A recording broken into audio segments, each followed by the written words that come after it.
Welcome to this week's episode of Deep Dive with myself, Sian Horn, and the fabulous Pamela Walsh. Amazing. How was your week, Pam? My week was good. It was it was kind of relaxing. I'm just in the door about an hour from the Europe in Killarney.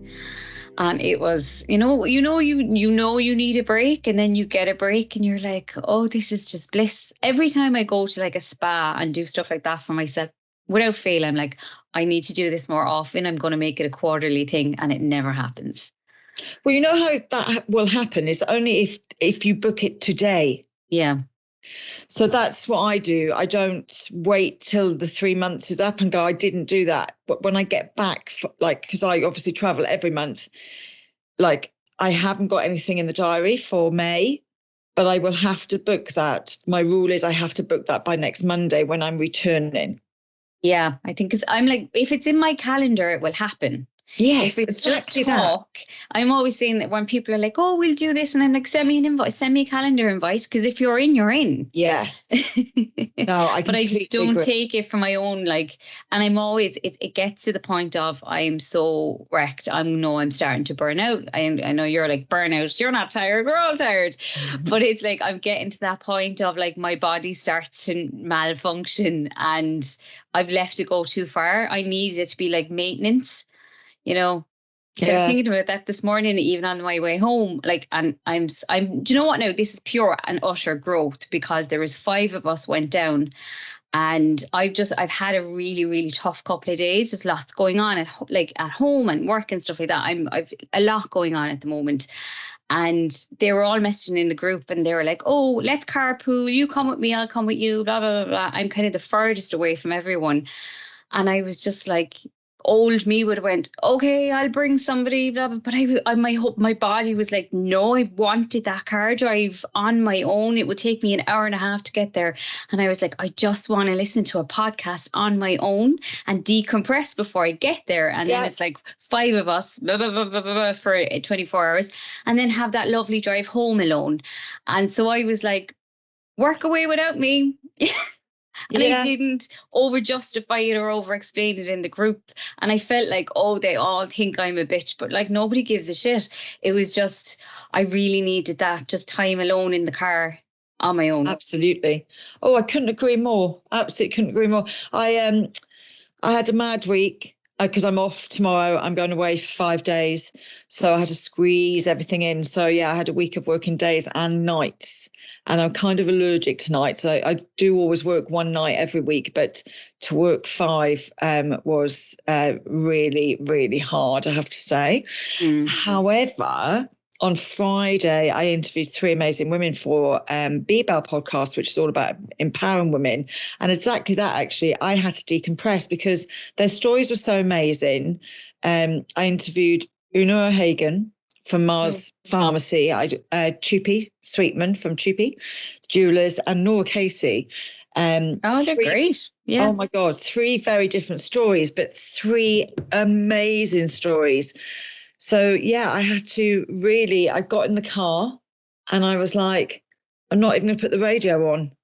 And I just drove home and I felt like it took me 10 minutes. Yeah. But do you take on other people? Because when you're going into stories like that, they're obviously giving you like tough times as well. Do you take on that kind of energy as well when you're listening to it? Yeah, it's hard. And actually, with all of them, we had, that you always have something in common. There's always a common ground. And sometimes it's a nice common ground and sometimes it's a not so nice common ground. So then you get into conversation, they are deep. It's definitely deep. So, but they were all unbelievable and in different ways. But I thoroughly enjoyed it. And then, I was working all weekend teaching Pilates, which was fab. And so just cleaning up, tidying up as quickly as I can today. Need to book a hotel, flying at 6 a.m. That would give me such anxiety. I couldn't I actually saw Brendan Courtney the other week. I think he just booked his first night. And then when they got there, they decided where they'd like to stay. And I was like, actually, I could actually do that. No, I couldn't. I couldn't do it. I'd love to be that person, but I'm so not that person. Like, I need it planned. Yeah. No, I'm quite enjoying it. Just going with the wind. Okay, but I'm like, okay, but what time will the flow start at? What should I wear? Yeah. Well, luckily I always wear the same thing. So as long as I can wear a tracksuit, it's grand. Yeah. Brilliant. Right, let's get on with Mr. Bartlett. This is, I know what's going to come up with this. So law 27, Pam. Law 27, the law, the discipline equation, death, time, and discipline. Shan's favourite one. Yeah. Success is not complicated. It's not magic, and it's not a mystery. Luck, chance, and fortune may give you a wonderful tailwind, but the rest will be a byproduct of how you choose to use your time. Most of it hinges on finding something that captivates us enough to persevere daily and a goal that resonates profoundly enough to remain steadfast in our pursuit. Success is the embodiment of discipline. Though it may not be easy, its core principles are beautifully simple. And his little summary here is: being selective about how you spend your time and who you spend your time with is the greatest sign of self-respect. Love this, because this, now we can finally talk about him live. Because I keep saying, wait till the law comes, wait till the law comes. We both went to see him live up in Dublin. I left very sort of confused, on a bit of a downer, because he finished with mortality. And yeah, to be honest, like anybody that, you know, I speak a lot and I motivate people, and everybody knows about a shit sandwich. Do you know what I mean? You start with a nice flow, you might drop in the middle, but you always leave people leaving on a high. I left on such a low with this law being his last law in his live show. And it took me ages sort of to work out why he was doing it. Obviously, having read all the laws now, from the fact that I'm still talking about it, is probably why he did it. However, it's a bit of I just find it all a bit weird. So obviously, like, there's a lovely little plan in the book, and I'm 52, so let's say I'm 50. I've spent 18,250 days of my life potentially, and I have 10,000 left. Like, that's if I live to an average age. However, I could get run over by a bus tomorrow. However, I might move to Japan and change my diet, the way that I live, or the Mediterranean, and I might live till I'm 100. So it's like an average. And he talks about Steve Jobs saying, don't waste living. Don't waste your time. Time is limited, and don't waste living on someone else's expectations. That's what Steve Jobs says. And I really do agree with that. Time is really, really important. And I'm always very aware of when people give me their time, and vice versa. And I think, he talks about a chip for every day. I cash my chips in, I travel, I make sure I book my next travel. I'll probably be booking my flight actually whilst I'm lying by the pool in Malta. I'll be booking May, because I do believe no one, when they're faced with their own mortality or find that they are sick and etc., that they go, oh, quickly, then I must work twice as hard because I've got less time left. We actually look at the time and how we spread it out. So I like the thought of thinking about it more. I mean, I think when you hit a certain age, you do anyway. It's more just having more awareness around it rather than sitting and dwelling on it, I think. Yeah, it's more that we don't talk about it. No one sits there.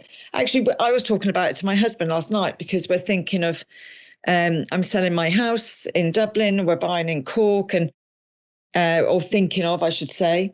And I was saying, well, I feel I'm unhealthier than him. I'll probably go first. And we were having this conversation. Do you know what I mean? Because I'm of an age where I want to have that conversation, because if something is to happen, I want to make sure that everything is okay when I leave. But I'm not going to be thinking about it in my 20s and 30s, let's be honest. No, well, I'm the same. Like, we're like planning financially now because, Yes. with my little girl, to make sure, 'cause she's an only child, to make sure when we're gone that she'll be well taken care of. But also that when we get older and we're her sole, like, she doesn't have siblings. So it would be up to her to kind of, well, not, I don't want to say like take care of us, because I wouldn't expect that either. But we need to make sure there's enough provided for her so that she can, manage that, and that we can be taken care of financially if any of us become incapacitated or have like disabilities in any way. That there's it's planning for that and knowing that like that time is going to come, and not having your head in the sand over it either. Don't be an ostrich. Plan for your future and plan for what it's going to look like as well. But the equation, I do like the equation, and I get that as well, the whole death thing. Do you know what though? It gives me comfort knowing that at some point in time I won't be here anymore, and a lot of the things I'm worrying about right now won't even matter. But it gives me comfort that if I did get run over a bus tomorrow, I lived hard. Yeah. There's no denying that. I had a bloody great time. So that's what I'm saying. Would I have been thinking about this in my 20s and 30s? No, because I was far too busy having a brilliant time. Yeah. So there's something to be said for that as well. So Well, the equation that he talks about, because discipline eats motivation for dinner, and a lot of us are sitting around waiting for motivation to like catch us, but that's not how it works if you want. And I struggle so much with consistency, because I really do struggle with my energy some weeks, but it's the discipline and the planning and having it in the diary, and not letting yourself get into an internal debate about whether you should or shouldn't do something, just cutting that short and doing it. But the equation is, discipline equation equals the value of the goal plus the reward of the pursuit less the cost of the pursuit.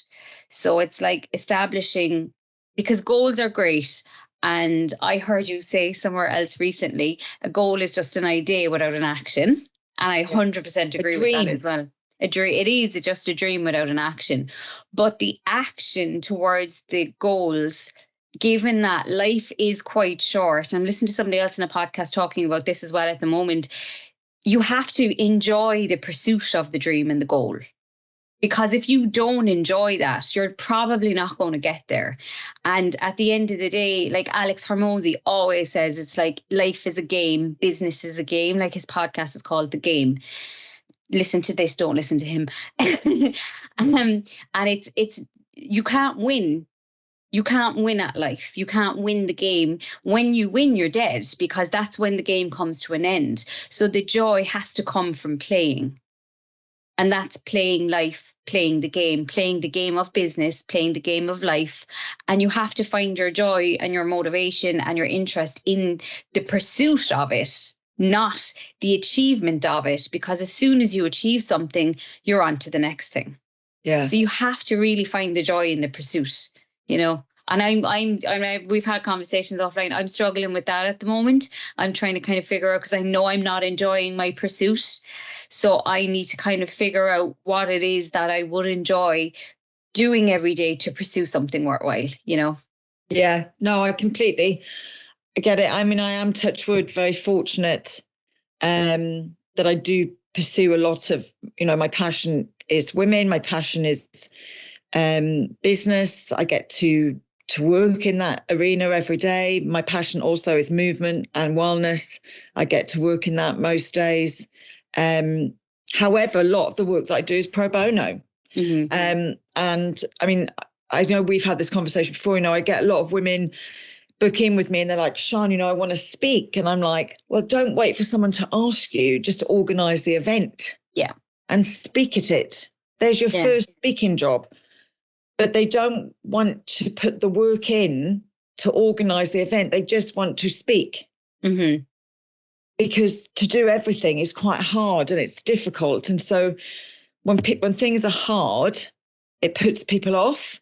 But the end goal is to speak. So you have to do a bit of shit to get what you want. But it's choose your heart as well, because with discipline, to me, it's always about trying to make the end result as easy as possible as well, because we are human. We will always, so like navigate to the easy, like the path of least resistance. So like remove your barriers to it as well. So is it harder to organize an event that you speak at yourself, or sell yourself as a speaker without speaking experience and convince people to let you speak? Absolutely. You know what I mean? Yeah. You know, there's Yeah. like, I mean, the club is always looking for speakers. So I will say that, you know, join the club, organize an event, be a speaker. Yeah. But it is, and I think there's a lot of opportunities out there for people, and it's a real Irish thing as well, in that where you just don't want people to think you've notions either, you know? So it's like, I want to be invited, I want the opportunity, but if I put myself forward and say I'm amazing, pick me, I'll have notions, you know? And I've struggled with it. I see a lot of people doing it. It's, you know, it's juxtaposition of like wanting something, being ambitious without wanting to look like I've got you notions. think you're great as well. Yeah, I have notions. I back myself. I have notions. I want more notions. Yeah. Because if having notions completes my goal, I'm notions all the way. But the thing is, people who are ahead of you will never think you have notions, because they know what you're going through, and they know the pain of it. It's people, and people like to see you do well, but don't like to see you do better than them. And they're the people who will look at you and think you have notions. Who are these people? They're the people who troll you online and who will maybe judge you in the background. But it's because you're trying to do more and you're trying to be better. And that's, I always say the difference is, I mean, a lot of my clients will say, well, I was going to do this and then I saw so-and-so do it, and I can't believe, like, that's exactly what my idea is. And I'm like, but there's a difference between you and her. And they're like, what's the difference? I mean, she did it and you talked about it. Yeah, action. Yeah. Just took the action, just went, I don't have to wait, or you know, because that thing of, for God's sake, just do it. Because if you keep waiting, procrastinating, you know, when this happens, I'll do it. When I feel a bit more confident in this, I'll do it. When I finish that millionth course, I'll do it. Yeah. Just do it. Yeah.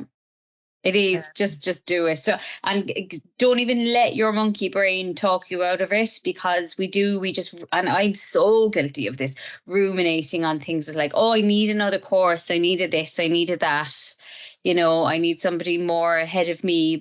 And actually, when you think about it as time like that and a token for each day, you know, that thing of, I need to do one more course, I need to do one more course. Maybe if, you know, as a mentor and coach, sometimes people book power hours with me, and I know they've had a power hour with 2 or 3 other coaches. They're just not hearing what they want to hear. Yeah. And that's not what my job is anyway. It's certainly not what I do. So then they might go to somebody else. They just like keep going. But if you think of it like that, each day is a token. So you kept doing that, you're wasting those tokens. So much waste. Yeah. Absolutely. So much waste. And if somebody isn't telling you what you want to hear, then just stop asking people. Yeah. And just but let that be your decision. It's like flipping a coin. And if it doesn't land the way you want it to land, it lands the other way and you're disappointed. But then you know what you want. So just do that. Yeah. People need approval and need like people to agree with them, you know. Absolutely. But yeah, you don't need that. You don't need, it's permission. People want permission. You don't need it. You just do it. We're all grown ups. I keep saying that, like, I'm an adult. I can actually do whatever I want. If you're not hurting anybody else, you can go out and you can do whatever you want. I had somebody recently who were like, they got like a really, really big order and they're like, oh, you know, can I charge this or can I ask for this? And my response was like, well, it's your business. You can actually do whatever you want. Do what you like. Yeah, because she was like asking, you know, saying, do people do this? And I'm like, but it doesn't matter if people do this. Let you be the one to do it. Like, if that's what works for you, then you just go and do it and see, like. So absolutely. Yeah, no. So I suppose it's recognizing your mortality, using your time wisely, and just like, you know, take my advice, have a little bit more fun with it. That's what I'm lacking at the moment is fun in what I'm doing. And I'm trying to pull that back in, something with a bit more joy in it. I'm gone too corporate. Oh, that's okay too. That's okay too. But the next one, I do like this law. It's a shorty as well. So this is actually going into the new pillar, isn't it? So now we're moving into the team. Mm-hmm. So yeah, this is a good law. I do like this because the people around you while you're building something are so important. Like they can break it or make it. So like hire well, outsource well if you're outsourcing, get your advice from somebody really trustworthy. So the law is, and I love this law. I've actually been saying this for a really long time though, before he started talking about it. So I'm going to say he took it from me. When we need something done, we've been trained to ask ourselves, how can I do this? The better question, which the world's greatest founders default to asking, is who is the best person that can do this for me? Your ego will insist that you do. Your potential will insist that you delegate. So what I'm going to say is, and actually I had a WhatsApp conversation about this morning. So somebody texted me this morning and said, could you recommend someone, Sian, to do SEO, maybe social media? I just want people to find me. Maybe my website needs doing. Maybe it's my mail shot. So I was like, okay, hang on a second. You're asking me to refer you to lots of different people here, but have you really worked out what it is that you need? So can you give me an idea of what you mean by SEO? Do you mean on social? Do you mean your website? You're going to spend a fortune on SEO, but if no one is searching for what you offer, it's a waste of time. Mm-hmm. And so, I always get people to think about their customer journey first, where the customers are coming from. So for me, my answer to this person was, we need to work out what your end goal is. I need to understand actually what you need, and then I can give you the who. Mm-hmm. Because what she was talking about was potentially 4 different people. Yeah. So I think that's really important. I also think it's really important when you're delegating to understand what somebody is doing for you. Yeah, to have a high level understanding. Yeah. It depends on the size of the business. When it's a very small business, yes, you need to understand what everyone is doing so that you know from a cost perspective and a budget perspective if it's, realistic or not. 100%. Like I take people on maybe to help me with editing sometimes, and I say to them, look, this is what I need. It takes me 23 minutes on average to make a reel, so I need you to be making 3 reels an hour. And they might say, I normally takes me about an hour, and I'm going, okay, well I can't afford to employ you because I could do it 3 times quicker. Yeah. When I had a beauticians, I did the first year of beauty therapy. I never did a treatment in my beauticians. However, I knew how long it took me to do half a leg waxing. Yeah. Just me. Good idea. Yeah. So it's just having a knowledge. And so things like the question that I got this morning, the first thing I said to her was, go and do the Google free training. You don't have to do it all. Just do the first 3 elements. That's all about customer journey. You'll start to have an understanding of how SEO works, mm-hmm. and whether, you need to work on it more. Yeah. And then you know that you need that person. But understand what you need, how it works, especially when you're a solopreneur, small SME. And then 100%, I'm all for delegation. I agree. And I think if thinking about it from the other point of view of when you're selling services, I always say this, because I see the coaching industry and the way they sell their services and what they do has kind of like consumed everybody. All service providers kind of seem to be turning into the coaching side of things now as well. But it's figuring out who your target customer is. Are they somebody looking for a how-to or a who-to? and who are you selling to? I like segmenting target markets by that kind of through that tunnel vision of, are they looking for who to or how to? Because if you're doing spending a lot of time with free lead magnets and newsletters and stuff like that, but you're selling a who to product service, as in you're going to be the person to go in and implement and do all the work, they don't want the free lead magnet of how to do something, because they just want you to come in and do it. They're too busy to do it. And that's kind of going into if you're selling to bigger businesses and bigger companies. Solo entrepreneurs, people on their own, yes, they want to do everything and want to know how to do everything. So they're going to sign up for the free lead magnet on the how-tos and the free masterclass, and they're consuming all that information. But if you're going a step above that and you're selling stuff for big budgets, and if you're selling an expensive service or an expensive product, you want to sell to somebody who doesn't have time to do everything themselves, who doesn't want the free how-to lead magnet or to read your newsletter because they just don't have time. And you need to figure out like who your target market is, who has the budget to buy your services. And if you're selling something expensive, chances are they're not going to find you through that, and you need to find another way to get to those people. To me, it's all referral, because when you're getting big clients like that, 90% of the time it's referrals. And what I would always say to people is, when you're like going back to what you were saying of knowing when to spend on who, and because you need to get everything, but everything is expensive, is you prioritize selling your business, selling your product or selling your service, sell.